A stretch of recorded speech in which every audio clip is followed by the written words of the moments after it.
V dnešnom krátkom videu si ukážeme, ako v aplikácii Illustrator C6 vektorizovať bitmapu, alebo teda obrázok. V aplikácii Illustrator C6 vektorizujeme obrázky tak, že ich importujeme do dokumentu a z panelu Vektorizovať obraz si vyberieme voľby, ktorými sa nám podarí vytvoriť vektorizáciu. Vektorizácia alebo automatické obkresľovanie je vlastne proces, pri ktorom Illustrator vykreslí a vyplní ťahy grafiky, bitmapovej grafiky a vytvorí nám čistú vektorovú grafiku. Poďme teda priamo na vec. Vytvoríme si nový dokument. V tejto chvíli nám postačí aj voľba A4 na šírku. Tlačíme tlačidlo OK a obrázok importujeme do Illustratora tak, že z ponuky súbor si zvolíme príkaz umiestniť. Nájdeme obrázok, ktorý chceme umiestniť do nášho dokumentu. V tomto prípade je to obrázok tohto malého zlodejíčka, ktorý budeme vektorizovať. To znamená, že z bitmapovej grafiky si vytvoríme grafiku vektoru, ktorú následne vieme v aplikácii spracovávať ďalej a okresľovať ďalej. Pre potreby vektorizácie v Illustratore C6 pribudol nový panel, ktorý sa volá Vektorizovať obraz. A tento panel je podstatne vylepšenejší, než boli voľby v minulých verziách aplikácie Illustrator.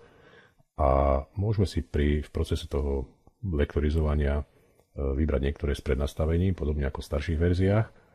Skúsme si však najprv zapnúť náhľad, aby sme videli, ako nám Illustrator pomocou východzej voľby zvektorizuje daný obrázok.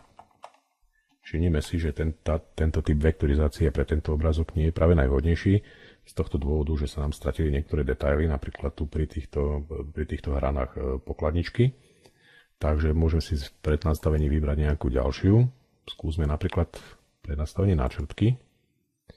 Toto prednastavenie vidíme, že je podstatne vhodnejšie pre daný typ grafiky alebo pre tento konkrétny obrázok. Keď si grafiku priblížime bližšie, vidíme, že jednotlivé hrany tých vektorových objektov sú pekné, hladké a že celá grafika pôsobí veľmi príjemným spôsobom a dojmom.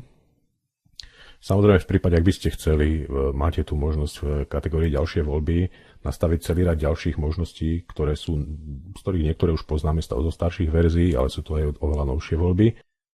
Takže keď sme s výsledkom vektorizácie spokojní, to znamená, že naše hrany tej grafiky sú pekné oble, klikneme na grafiku a stlačíme tlačidlo rozdeliť, čím si vytvoríme vlastne tú vektorovú grafiku z pôvodného obrázku. Pôvodný obrázok zároveň z aplikácie automaticky zmizol, to znamená, že tento obrázok, ktorý vidíme pred sebou vektorizovaný, je už hotová grafika, ktorú si môžeme uložiť a prípadne ju ďalej spracovávať. Môžeme si skúsiť ešte na chvíľočku spracovanie alebo vyfarbovanie tejto grafiky. Pre tento účel sa nám skvelo hodí funkcia živej malby, takže si klikneme opäť na grafiku a z ponuky objekt zvolíme živá maľba a dáme vytvoriť. Všimnime si, keď si trošku ten obrázoček oddialime, všimnime si, že okolo grafiky sa vytvoril taký zvláštny kontajner, ktorý nám hovorí o tom, že obrázok sa momentálne nachádza v režime živej malby. Tu nám stačí už len kliknúť na nástroj plechovka živej farby, nájdete ho pod nástrojom na vytváranie tvaru novej verzie aplikácie, takže si zvolíme plechovka živej farby a stačí nám potom zo vzorníka si zvoliť nejakú farbu popredia, ktorú budeme vymaľovávať jednotlivé časti tohto obrázku. Takže môžeme si skúsiť vymalovať povedzme nejakou modrou farbou pulover tohto zlodejíčka. Klikneme si vlastne na jednotlivé biele miesta, ktoré sa v grafike automaticky pomocou živej malby vyfarbujú. Všimnime si, že tento proces je mimoriadne jednoduchý a rýchly a prakticky v priebehu niekoľkých chvíľ máme vyfarbený sveter. Rovnako tak si môžeme zvoliť nejaký iný typ farby, povedzme nejakú svetlú pleťovejšiu farbu a môžeme vyfarbiť zlodejíčkovi ruky a tvár. Môžeme si zvoliť nejakú tmavšiu hnedú farbu a vyfarbiť mu vlasy veľmi jednoduchým kliknutím. Opäť modrou farbou môžeme vyfarbiť čiapku. Trošku tmavšou hnedou by som mu vyfarbil nos. Aj nepodarilo sa. Ešte raz. A samozrejme tú pokladničku môžeme povedzme vyfarbiť na nejakú žltú farbu, keď sa nám to zadarí. A tú baterku teda už ak používame všetky farby, tak povedzme tou červenou farbou. Tu nám ešte ostalo jedno nevyfarbené miesto. To môžeme vyfarbiť takouto farbou modrou.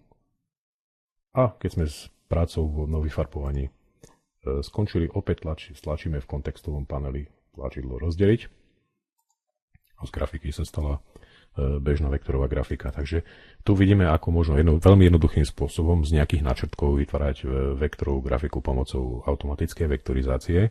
Je treba pripomenúť, že automatická vektorizácia je určená pre vytváranie takýchto rôznych posterov a nie presnej matematickej grafiky. To znamená, že je vhodná aj na vytváranie rôznych pozadí a vyfarbovanie takýchto, povedzme, postavičiek alebo iných predmetov, ktoré by sme chceli z bitmapovej grafiky premeniť na vektorovú. Takže toľko k tej automatickej vektorizácii. Ďakujem vám pekne za pozornosť.